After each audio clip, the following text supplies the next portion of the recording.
बस सोचो कि आपने अपने खून पसीने की कमाई से अपने सपनों की दुनिया बना ली है और आप उस सपनों की दुनिया में रह रहे हो और अचानक से एक दिन सब जल जाता है। कुछ ऐसा ही हुआ रिसेंटली मेरे साथ। मैं इस रूम में एक पावर बैंक चार्ज पे लगा के गई थी। बहुत अच्छी कंपनी का पावर बैंक था, 4-4.5 हज़ार का, और वो पीछे से ब्लास्ट कर गया। तिनका तिनका जोड़ के उस सपने के महल को बनाया था, उसको जलते हुए देखना, उस रूम को ऐसे बर्बाद देखना ना, इस समय इतना डीमोटिवेटेड हूँ, इतना ब्रोकन हूँ कि मुझे समझ में नहीं आ रहा है कि मेरी गलती क्या है। एंड अनफॉर्चुनेटली इस बर्निंग रूम के अंदर मेरा डॉगी कोको भी बंद था। He is very traumatised.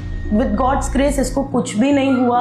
पूरा रूम जल गया है, एसी जल गया है, मेरे सारे बटन्स जल गए, मेरे सारे कपड़े, मेरे महंगे bags, everything is burn to ashes.